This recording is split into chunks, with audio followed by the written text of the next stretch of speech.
Buenas tardes. Me gustaría aclarar que por problemas técnicos con el sonido, en la presente grabación solo los 8 primeros minutos se corresponden con la conferencia original impartida en el Museo de Albacete el día 17 de octubre de 2023. El resto de la grabación conserva el guión y las imágenes, pero con una nueva explicación que intenta amoldarse al original, aunque siempre le faltará algo fundamental: el acompañamiento y el calor de los 200 albaceteños presentes en el acto aquel día.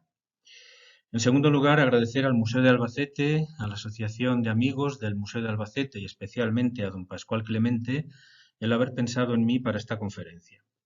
En tercer lugar, agradecer la presencia de varios historiadores albaceteños de los que seguro que podría aprender muchísimas cosas, y en especial de don Lorenzo Fernández por todas sus aportaciones sobre el Bonillo.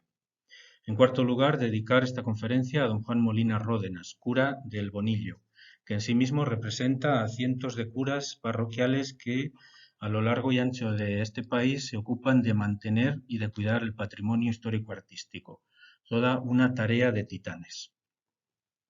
Y sin más dilación, procedo a la conferencia.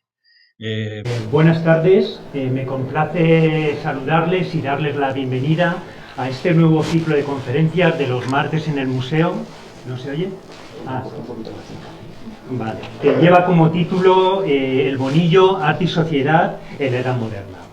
Esta tarde, pues para arrancar con este ciclo nos acompaña Juan Carlos Pascual de Cruz.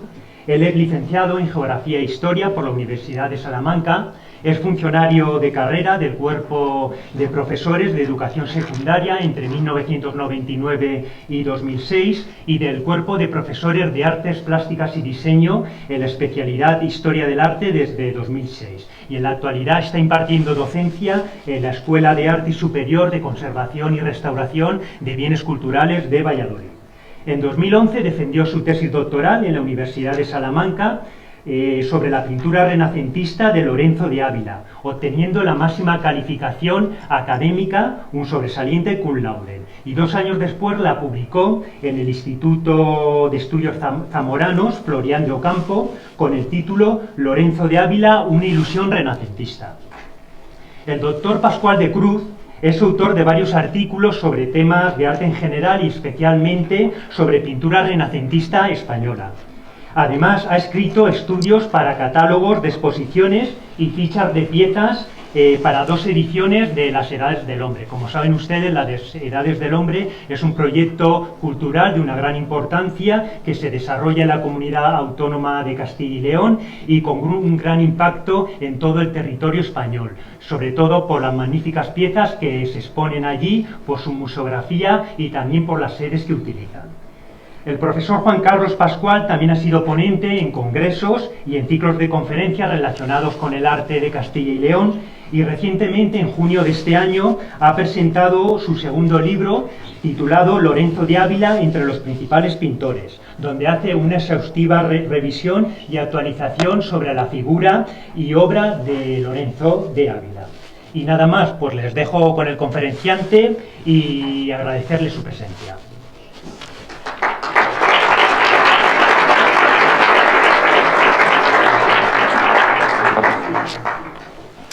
Buenas tardes. 4 cositas para empezar. La primera, agradecerles a todos ustedes que hayan venido. Si Albacete me ha impresionado como ciudad, me está impresionando más verles a todos ustedes aquí. O sea, es impresionante. Segundo, agradecer al Museo de Albacete y a la Asociación de Amigos del Museo de Albacete y especialmente a Pascual el haber pensado en mí para dar esta conferencia.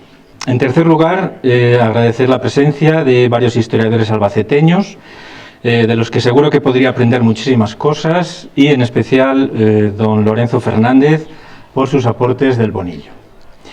Y cuarto, dedicar esta conferencia a don Juan Molina Ródenas, cura del Bonillo, que en sí mismo representa algo que ocurre en Castilla-La Mancha, en Castilla-León y en toda España. La cantidad, los cientos de curas que han heredado un patrimonio impresionante, un patrimonio histórico-artístico, y que tienen que luchar para mantenerlo. O sea, vaya mi reconocimiento en Don Juan a todos los que se dedican a hacer eso. Bueno, empezamos con la conferencia. La he titulado Nueva luz y nuevos retos para la pintura hispanoflamenca y renacentista, el hallazgo del Bonillo. En primer lugar, tenemos un apartado titulado Nueva luz, Alcaraz. Me parece muy importante empezar hablando del retablo mayor de Alcaraz porque es fundamental para entender toda mi argumentación posterior. El retablo mayor de la iglesia de Santa Catalina de Alcaraz, perdón, de la Santísima Trinidad de Alcaraz, se ha recuperado modernamente, hace como 4 años aproximadamente. Ha sido un proceso largo de restauración y ahí lo ven como luce con todo su esplendor. El retablo de Alcaraz se conocía desde hace tiempo porque en los años 80 don Aurelio Pretel ya dijo en una publicación que hizo sobre el Renacimiento en Alcaraz que había pagos o constaban pagos en los libros parroquiales a Juan de Borgoña, al pintor Juan de Borgoña, concretamente entre 1504 y 1508. La noticia de la aparición de este retablo ha saltado a la prensa nacional y nada más y nada menos que en un periódico tan importante como El País, pues se tituló o se han publicado varias veces noticias sobre este descubrimiento y una de ellas se tituló El regreso de Juan de Borgoña. Ya digo que regreso sí, porque ha sido un descubrimiento, pero a medias porque ya se sabía históricamente, o los historiadores habían descubierto que existían estas tablas, estos tableros, o existieron en el siglo XVI. Juan de Borgoña es un pintor que yo sinceramente considero como un policromador y dorador metido a pintor. Me explico. En realidad yo desde hace bastantes años, 20, 30 años que me dedico a estudiar la pintura del Renacimiento, tengo muy claro que el pintor Juan de Borgoña, así lo estudié en mi tesis doctoral y posteriormente en la publicación que hice de ella, para mí la documentación lo muestra como un pintor agradable, bonito, se puede hablar de bonito, pero sinceramente torpe. Es un pintor al que podríamos calificar con la palabra torpeza. Es un pintor que está activo en Toledo desde 1495 hasta 1536, que muere. Y precisamente la importancia o la relevancia de las pinturas de Alcaraz, de las recientemente descubiertas pinturas del retablo mayor de Alcaraz, está en que es la primera obra que tendríamos documentada del pintor Juan de Borgoña. Una obra que yo les voy a comentar muy brevemente para que vean lo que a mí me interesa resaltar. Durante toda esta conferencia yo lo que quiero es que ustedes vean pintura y que la pintura se defienda por sí misma, tanto si es buena como si es mala, no porque yo lo diga o porque yo me haya dedicado a ello durante muchos años. Aquí tienen 2 tablas de Alcaraz. Una es la presentación del niño en el templo y la otra es la huida a Egipto. Vamos con la presentación del niño en el templo. Ahí pueden ver que eso que digo yo de la torpeza que caracterizaría al pintor Juan de Borgoña se ve claramente en varias cosas. La primera, las miradas. Todos los personajes están ausentes, están mirando, pero no se sabe exactamente hacia dónde miran o qué están mirando. No hay conexión, no hay comunicación entre ellos. Son figuras independientes, como si realmente Juan de Borgoña las hubiera recortado y pegado, unas encima de otras. Después está la cuestión de cómo agarran o cómo cogen las cosas, las figuras. Tenemos que tener en cuenta que una pintura del siglo XVI, no porque sea del siglo XVI, es buena necesariamente. Cuando veamos una pintura del siglo XVI, la tenemos que someter a el criterio crítico, a decir, bueno, esto está bien hecho, está bien pintado, no está bien pintado, puede ser así. Y en el caso que están viendo, en la presentación del niño, fíjense en cómo la Virgen agarra al niño y realmente lo está agarrando por el mismo brazo con las 2 manos. Una cosa bastante absurda. bastante incomprensible. Después, otra cosa que también destaca en la producción de Juan de Borgoña a lo largo de toda su vida y que además tiene muchísimos retablos que están documentados, que están perfectamente documentados, es la afición a poner paños, esos paños que todo lo tapan, ese paño de brocado que está de fondo y que ocupa todo el fondo. Es una manera de que resulte más sencillo pintar. Pasamos a la huida a Egipto. Y en la huida a Egipto tenemos varios elementos que a mí me parece que son interesantes para mostrar esa torpeza de la que yo hablo en el pintor Juan de Borgoña. Lo de las miradas sigue ocurriendo lo mismo. Si se dan cuenta, entre San José y el Niño Jesús hay una conexión a través de esa mano que le da los dátiles, pero no hay conexión visual, no se miran. Y la Virgen está mirando, pero no se sabe a dónde. Otro elemento que yo creo que es de destacar de ese antinaturalismo es cómo la palmera es una figura completamente rígida, hecha con compás. Las ramas se mueven con el compás perfectamente y los dátiles están puestos como aleatoriamente.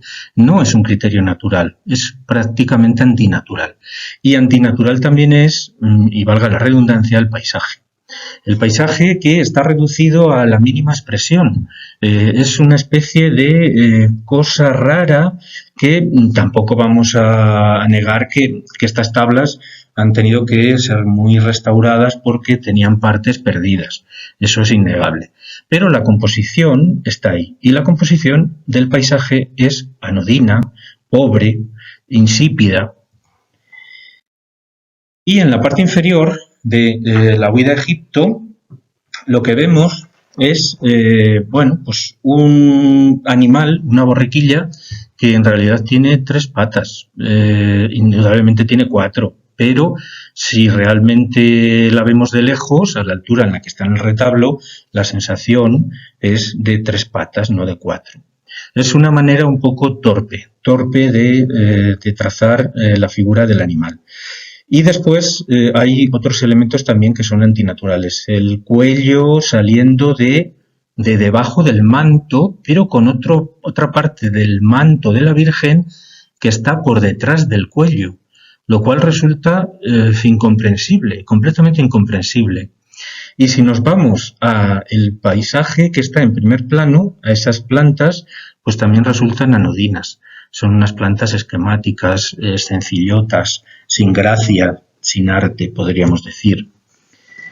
Y frente a Juan de Borgoña, yo desde hace 20 o 30 años defiendo otra figura, que es la del pintor Lorenzo de Ávila. Un pintor que nace hacia 1473 y muere en 1570. Es decir, nada más y nada menos que 97 años. 97 años implica una producción extensísima y yo me voy a permitir aquí hacerles una cuña publicitaria porque si están muy interesados en la figura de Lorenzo de Ávila, pues claro, les voy a recomendar mis libros.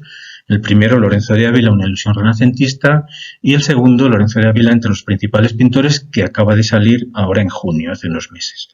En ellos planteo pues todo un estudio concienzudo, documentado de la figura de Lorenzo de Ávila y, como defendí en mi tesis doctoral, en contra de la opinión común que dice que Juan de Borgoña es el autor de numerosas obras en Toledo, obras muy buenas, obras excelentes. Yo defiendo que Lorenzo de Ávila sería el autor de esas obras. Y precisamente lo que le voy a hacer ahora es contraponer Alcaraz con una obra que yo creo que es directamente de Lorenzo de Ávila, es La Piedad de Illescas. Les tengo que confesar que además yo el mismo día que vi el retablo de Alcaraz cuando se estaba restaurando, que bueno, me crucé media península solo para ver la restauración de las tablas de Alcaraz en el taller de Pablo Nieto, que amablemente me dejó ver las obras, pues realmente fue impresionante ver por la mañana en las tablas de Alcaraz, insisto, primera obra documentada y conservada de Juan de Borgoña, y por la tarde viajar hasta Illescas, en Toledo, y contemplar una magnífica, impresionante Piedad de Lorenzo de Ávila. Vamos a ver la diferencia entre la pintura de Juan de Borgoña ejemplificada con estas dos obras de la misma temática. Tenemos a Alcaraz, detalle de Juan de Borgoña, con el Cristo, un Cristo que está como esquemático, que está acartonado, y frente a ese Cristo de Juan de Borgoña, el Cristo de Lorenzo de Ávila, perdón. Nada que ver. Frente al acartonamiento, el naturalismo de Lorenzo de Ávila, con esos regueros de sangre, esa herida abierta, magnífica, esas manos del bautista que están, perdón, del evangelista que están recogiendo la corona o quitándole la corona a Cristo, y fíjense, por comparación, en la obra anterior, que la mano de San Juan se mete en la cabeza de Cristo, pero no sabemos cómo está. Y ahí tienen a la Virgen y María Magdalena en Alcaraz. Son dos figuras recortadas, dos figuras que están a lo suyo, que están ensimismadas en lo suyo. Ciertamente son bonitas, son agradables de ver, pero son como dos figuras recortadas. En este sentido hay que recordar que cuando Juan de Borgoña muere, en su testamento, antes de morir, le deja lo más preciado que tiene a su hijo homónimo, a Juan de Borgoña, y le dice que le deja todos sus cartones de dibujo. Era lo más preciado que tenía, los cartones, y hablar de cartones en aquella época era hablar de recorta y pega, de piezas que se componían usando los cartones, colocando aquí, allá, y que muchas veces estaban extraídas de otras composiciones. Simplemente, pues querías hacer una virgen, pues colocabas una virgen, pero que a lo mejor en su obra original estaba sacada de un nacimiento, pongamos por caso. Bueno, ahí tienen a Juan de Borgoña.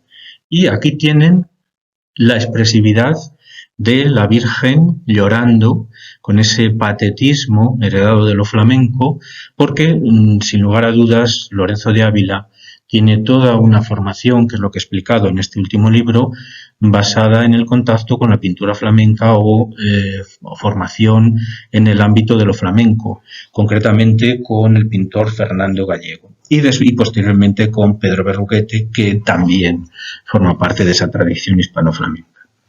Detallismo de las lágrimas de la Virgen, impresionante, y detallismo de María Magdalena, que está agarrando la mano del Salvador, está recogiendo para besar la mano de Cristo, y que nos está mostrando pues todo un sentimiento, toda una devoción hacia la figura del Salvador, y que también está llorando.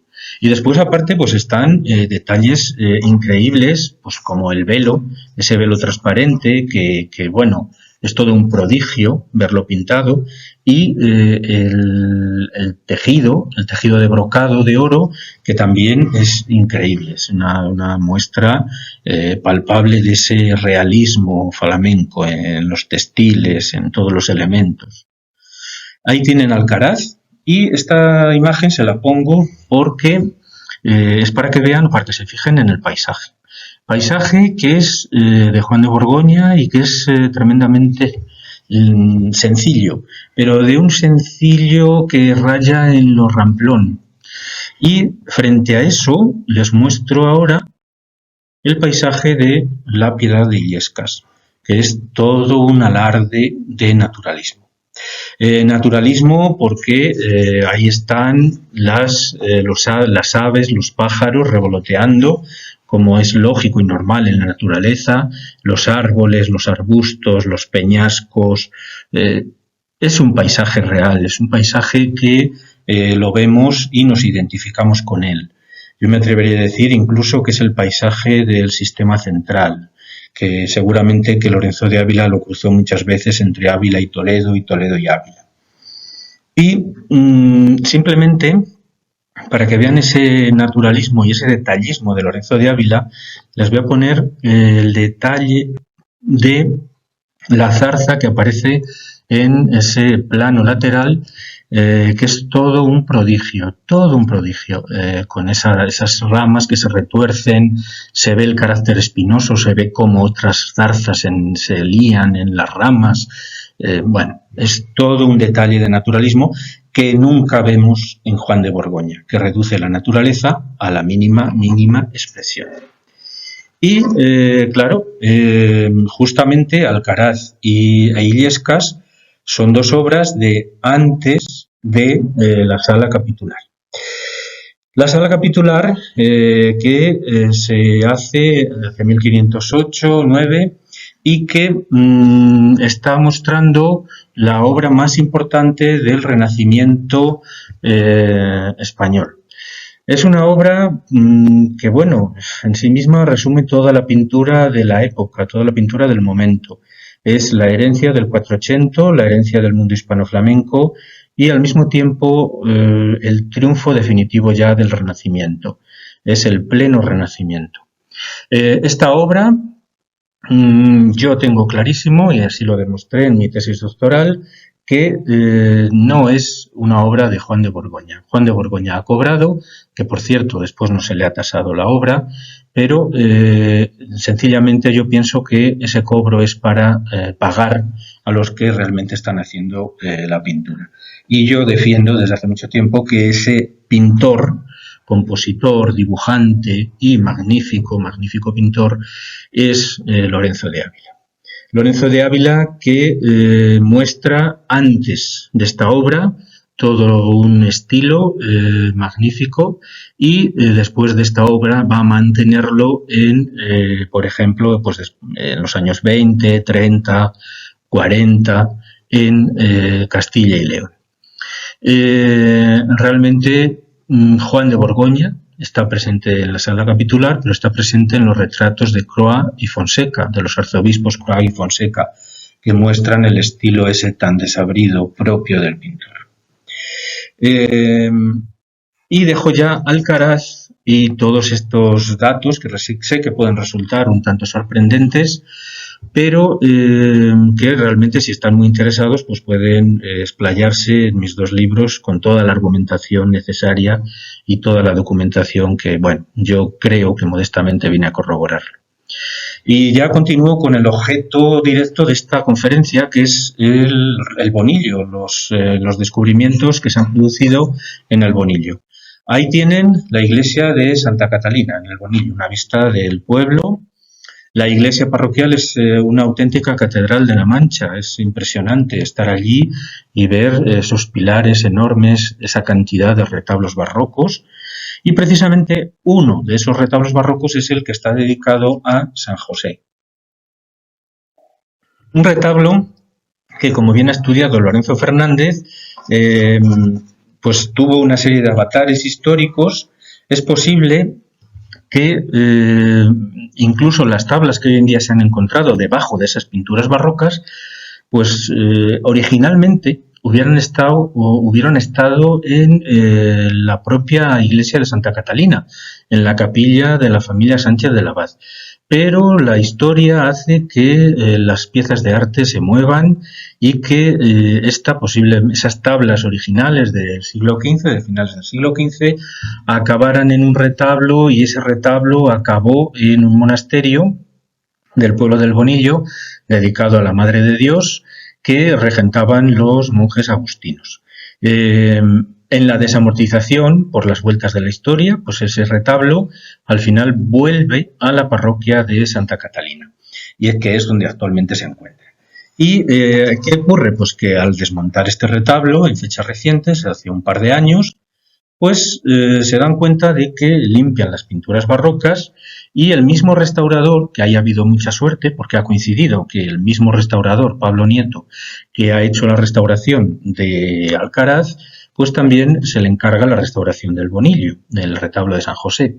Y como ya estaba un poco sobre aviso, pues vio que eran tablas, era pintura barroca, pero no hecha sobre lienzo, que es lo habitual, sino sobre tabla, cosa que es bastante rara en el siglo XVIII, y al pasar las tablas por rayos X, hacer reflectografías, pues se dan cuenta de que, claro, de que debajo hay otras pinturas más antiguas, que es lo que se ve en esa imagen. Con muchísimo cuidado raspan con bisturí las pinturas barrocas y sale a relucir toda la pintura del siglo XV finales que estaba encubierta. ¿Y qué es lo que ha salido? Pues han salido dos tablas en principio de un formato horizontal, perdón, un formato vertical, claramente vertical, que se corresponden con San Andrés y San Jerónimo.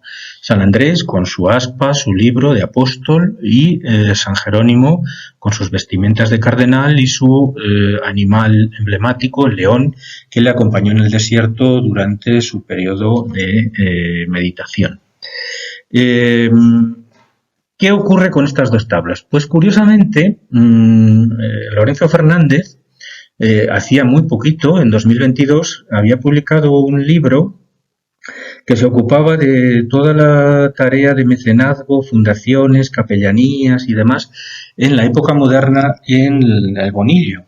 Y en ese libro, precisamente, habla de la capilla de San Francisco en la iglesia de Santa Catalina, fundada por Bartolomé Sánchez del Abad el Viejo y María y su esposa María Morcilla.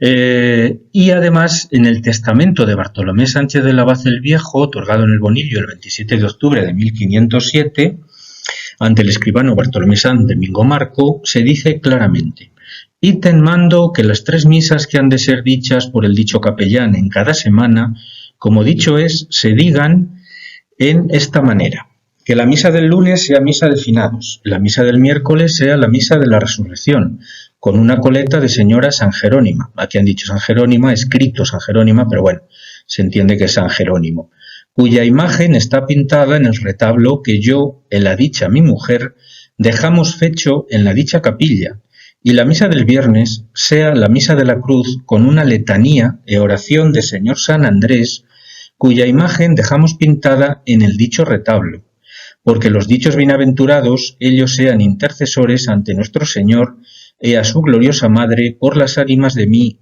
y de la dicha mi mujer, de los dichos nuestros defuntos.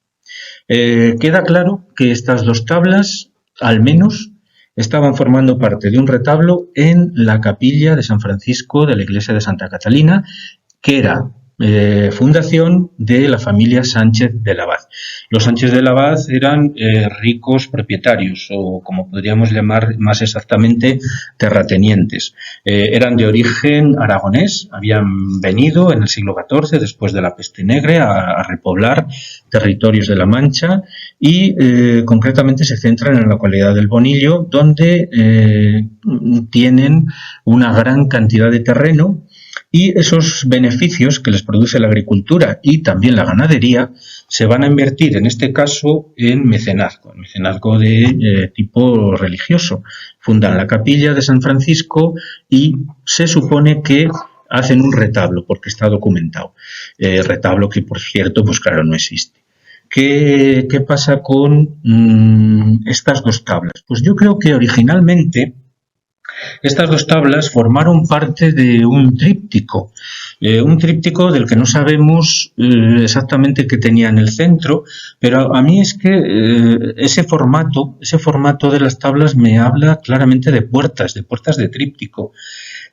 Esto que están viendo es una reconstrucción ideal basada simplemente en un tríptico que he cogido de internet y que no tiene nada que ver, absolutamente nada que ver con lo que fuera en su día. El tríptico original, si es que lo hubo. Este tríptico después, supuestamente, yo creo que pudo servir para hacer un retablo con otras tablas, y ahí también les muestro una recomposición de un retablo que concretamente no tiene nada, absolutamente nada que ver con lo que fue posiblemente, y ahora en esa otra imagen, en la pequeña, lo que están viendo es un fragmento que yo esto me enteré hace muy poco cuando visité el Bonillo, y resulta que el cura pues me enseña este fragmento de retablo y me dice que era un travesaño que en el siglo XVIII utilizaron para reforzar precisamente una de las tablas que se han encontrado. Los restauradores pues la han quitado porque es un fragmento de masonería de finales del siglo XV que conserva parte del dorado original. Y ahí tienen otra de las tablas que ha aparecido en el Bonillo. Han aparecido San Andrés y San Jerónimo y aparte hay otras 3 tablas. Y esta es la central, digamos, una piedad. Piedad que está serrada por la parte inferior porque cuando en el siglo XVIII reutilizan las tablas para pintar encima, lo que hacen es serrar porque no les venía bien para el tamaño del nuevo retablo. Y lo que están viendo es la piedad del retablo de Santa Catalina en El Salvador de Toledo, para que se hagan una idea de cómo podía ser la parte inferior. Y algo también muy importante, la masonería de ese retablo que les pongo de Toledo es posiblemente como era la original del Bonillo, del retablo del Bonillo. Ahí tienen un detalle de la piedad, es magnífica, con esas figuras tan serenas que muestran esa interconexión entre ellas y ese patetismo, ese mirar que es típico de, como estarán sospechando, de Lorenzo de Ávila.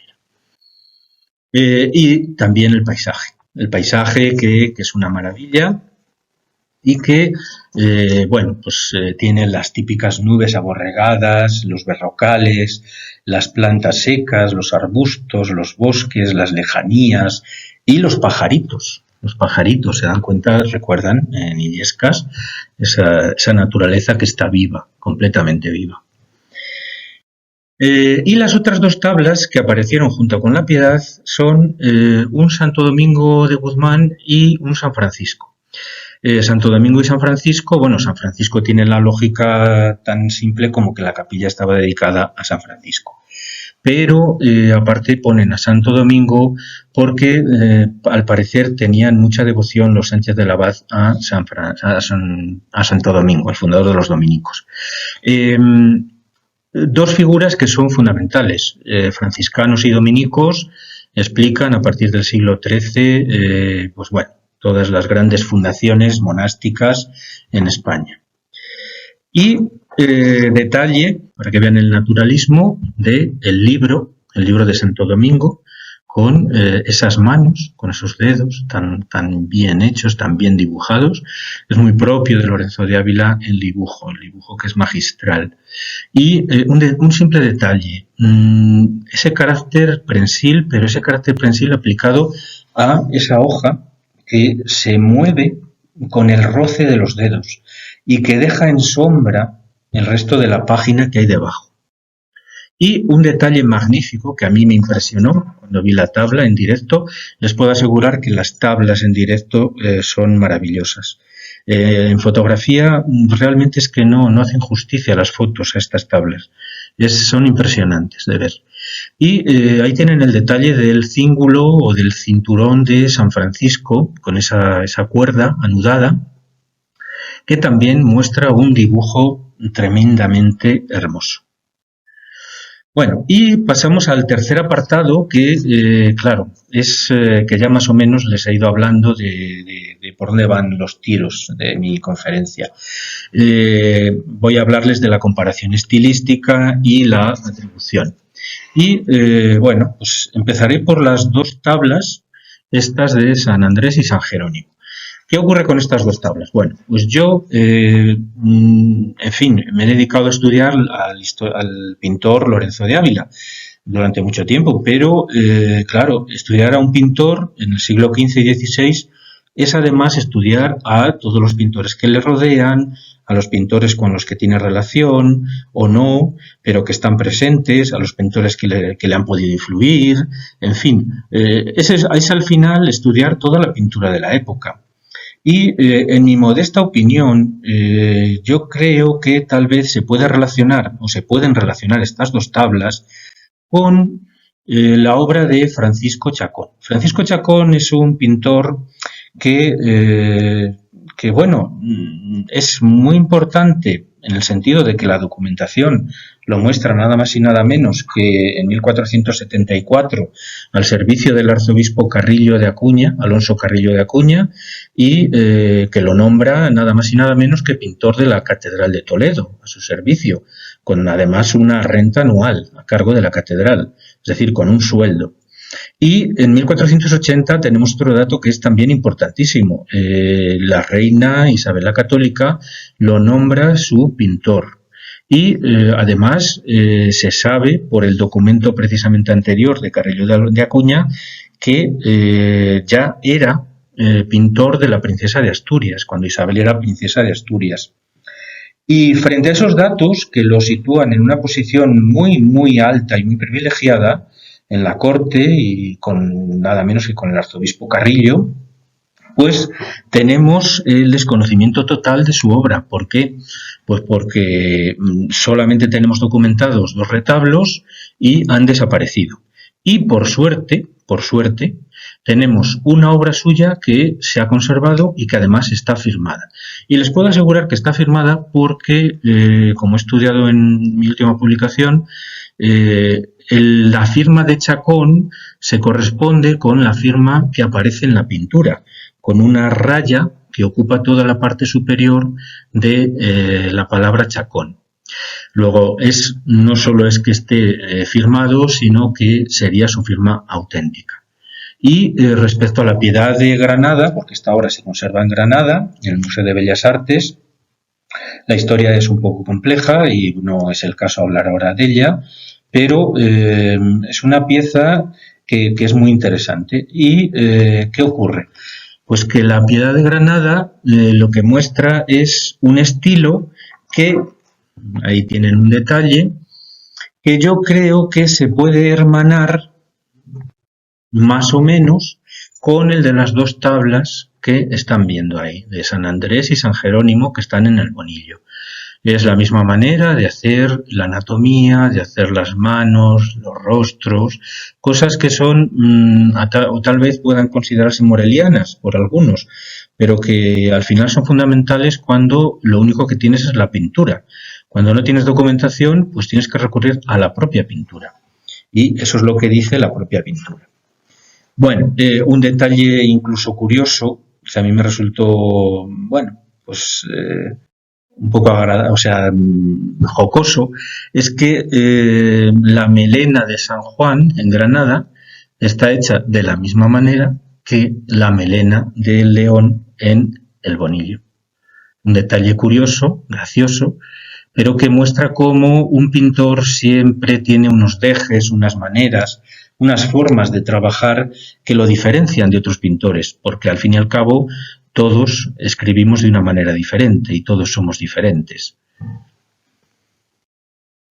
¿Y qué ocurre con las otras 3 tablas? Pues las otras 3 tablas son más complicadas, la autoría de establecer. Insisto que lo de Francisco Chacón es una propuesta porque a mí me parece que es lo más cercano a lo que yo veo. ¿Y qué ocurre con las otras 3 tablas? La Piedad y los santos Domingo y Francisco. Pues a mi juicio hay que relacionarlos con Toledo.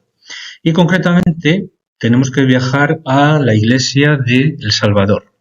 Iglesia del Salvador que en un lateral, bajando por la calle que se ve en la imagen, está la capilla de los Álvarez de Toledo, de la familia Álvarez de Toledo, fundada en el siglo XV, a finales del siglo XV, y que hoy en día pertenece a los condes de Fuensalida y de Cedillo, es decir, a la familia López de Ayala, y que, curiosamente, que a mí es una cosa que me chocó, después de 500 años de haberse edificado, todavía sigue cumpliendo su función como capilla funeraria de esta familia. En esta capilla está presidiendo un retablo magnífico, no es de unas dimensiones muy grandes, pero sí de un colorido riquísimo y de un magnífico dorado en su mazonería.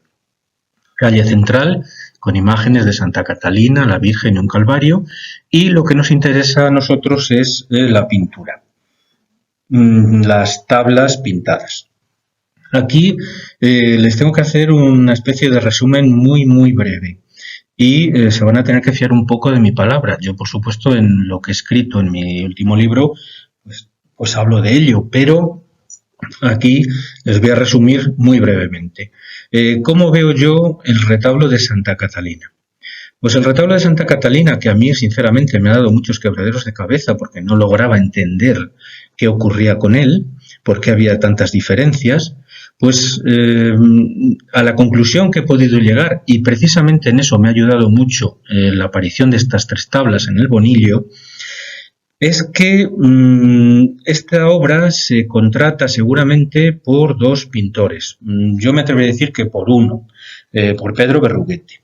Pero Pedro Berruguete, que siempre estaba liado, que siempre tenía muchísimo trabajo en Ávila, en Toledo, en muchas partes, pues ¿qué ocurre? Que empieza la obra y precisamente serían las 2 tablas de la parte izquierda, en las que aparecen el prendimiento y la flagelación. ¿Y qué ocurre con esa obra de Berruguete? Pues que se queda empezada, pero yo tengo la sensación de que no se acabó. Por lo que sea, Pedro Berruguete no acaba su parte del retablo, su mitad del retablo. ¿Y qué ocurre con la otra mitad? Pues creo que desde el principio Pedro Berruguete se la traspasaría, o se la traspasó a Lorenzo de Ávila, porque Lorenzo de Ávila estaba justamente cuando se hace esta obra en Toledo, según lo que yo creo. Y bueno, pues esa mitad derecha está toda realizada por Lorenzo de Ávila, que lo van a ver ahora explicado, les voy a explicar cómo es esa pintura. Y ocurre que yo creo que en un intervalo de 1 año, 2 años, pues hacia 1495-96, se pinta o se finaliza, mejor dicho, la parte que quedaría inconclusa por Berruguete. Y serían esas 4 tablas que representan la Anunciación, el Nacimiento y en la parte del banco a 2 santos, a San Pedro y a San Juan Evangelista. Bueno, y ahora les voy a explicar, porque me parece fundamental, porque de hecho yo considero que el Bonillo, que las 3 tablas del Bonillo, están relacionadas con ese intervalo en el que se pinta la parte derecha y se acaba finalizando la parte izquierda por Lorenzo de Ávila. ¿De dónde venía Lorenzo de Ávila antes de llegar hacia 1495 a Toledo? Pues venía nada más y nada menos que de hacer el retablo mayor de la Catedral de Ciudad Rodrigo, según lo he estudiado en mi última publicación. ¿Qué ocurre? Pues que el retablo de Ciudad Rodrigo, lo que están viendo en el centro es la imagen de, pues desoladora de la capilla mayor de la Catedral de Ciudad Rodrigo, que hoy en día está pues sin nada, porque el retablo mayor de Fernando Gallego, atribuido normalmente a Fernando Gallego, pues acabó en Arizona, en el Museo de Arte de la Universidad de Arizona. ¿Qué pasa? Pues que, bueno, pues ahí tienen 2 detalles de cómo pinta Lorenzo de Ávila, porque yo creo que el retablo de Ciudad Rodrigo, de la Catedral de Ciudad Rodrigo, es una obra enteramente hecha por Lorenzo de Ávila. Lorenzo de Ávila, que en ese momento, o si ustedes lo buscan en la historiografía, se le llama con ese nombre de anónimo de maestro Bartolomé o maestro de las armaduras, se le llamó antiguamente. ¿Qué ocurre con Lorenzo de Ávila? Pues Lorenzo de Ávila está demostrando ya un apego al naturalismo, el naturalismo ese de las manos, las caras, que es lo que vamos a ver. Y el paisaje, fíjense en el paisaje que aparece detrás de la figura del Salvador, en el momento ese de la creación de Adán y Eva. Y del momento ese de la creación de Eva, de la tabla de la creación de Eva, fíjense en el naturalismo de los animales. Ese gallo está perfectamente vivo, tiene un ojo que está perfectamente vivo. Y su pata se agarra, se aferra a la roca en la que está apoyado. El naturalismo de Adán, que es evidente, y que es el inicio de un largo camino de afición por el desnudo. Dense cuenta que aquí, Lorenzo de Ávila siempre demostró mucha afición al desnudo y mucha afición a las mujeres también. En el testamento de su primera mujer, de Mencía de Vergara, se dice que, de hecho su mujer le quita la tutoría de su hijo, de su primer hijo, Pedro, porque lo llama perdido jugador y además metido en mujeres y de abominables costumbres, nada más y nada menos. Y a Toledo yo creo que Lorenzo de Ávila llega precisamente de la mano de Pedro Berruguete. Pedro Berruguete, que está ahí representado en uno de los reyes de Judea de Becerril, no, del pueblo que está al lado, que es Paredes de Nava, en Palencia.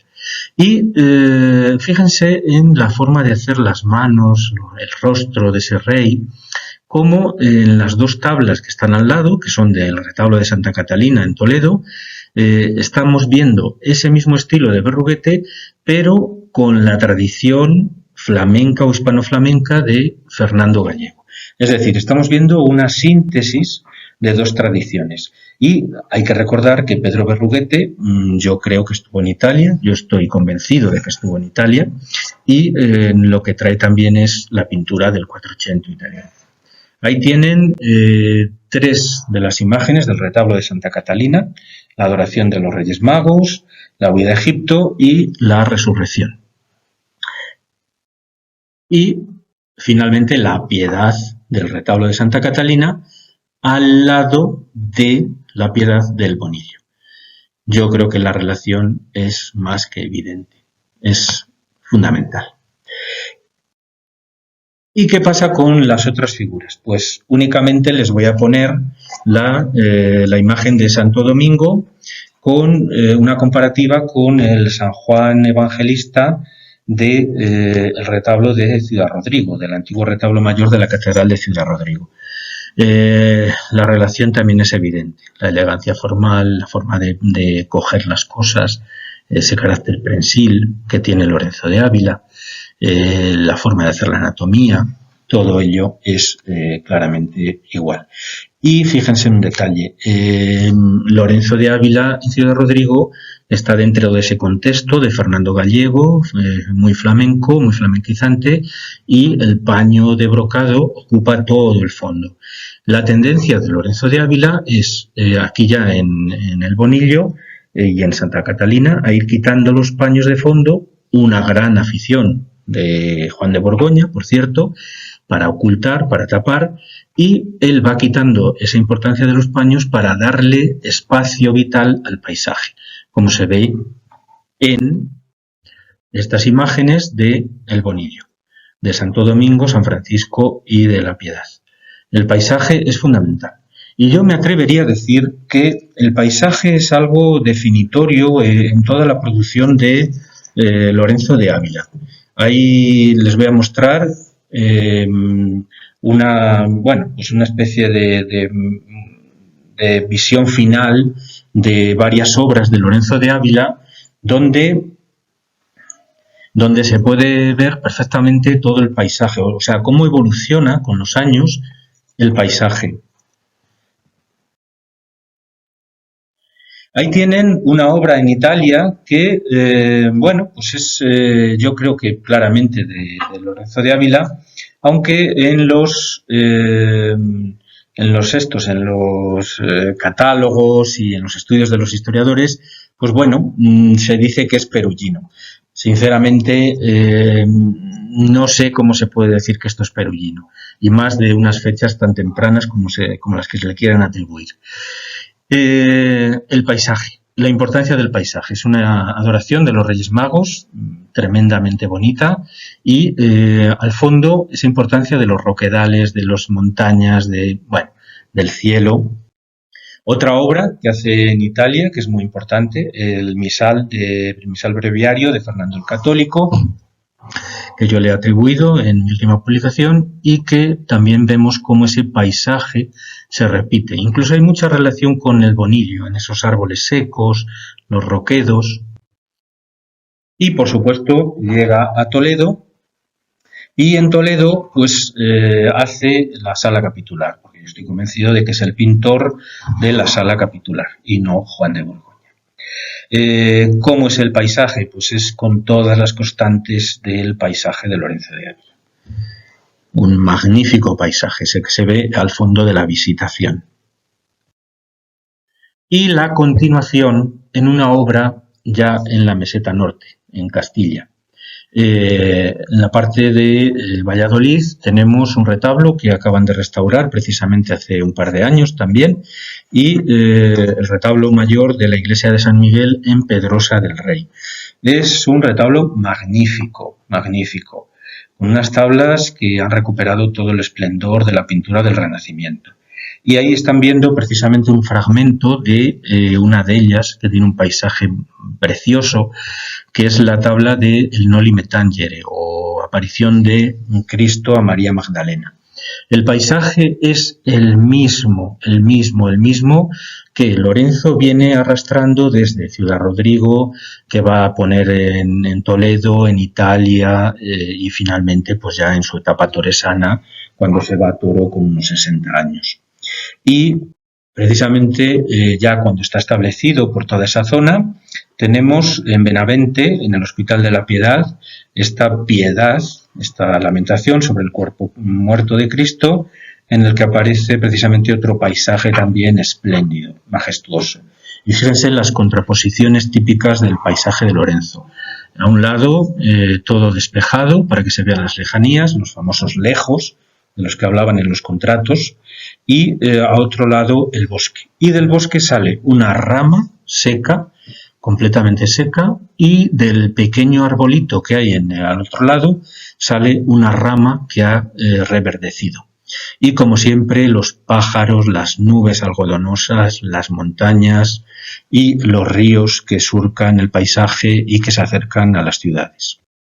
Y ya finalmente les pongo un detalle de un paisaje en la huida a Egipto del retablo mayor de Santo Tomás Cantuariense de Toro, una obra documentada del pintor y que precisamente era muy importante para él, porque era la parroquia donde él iba a misa, donde bautizó a sus hijos y donde en principio se pensó enterrar, aunque después, por su afición al franciscanismo, pues acabó enterrándose en el monasterio de San Francisco de Toro.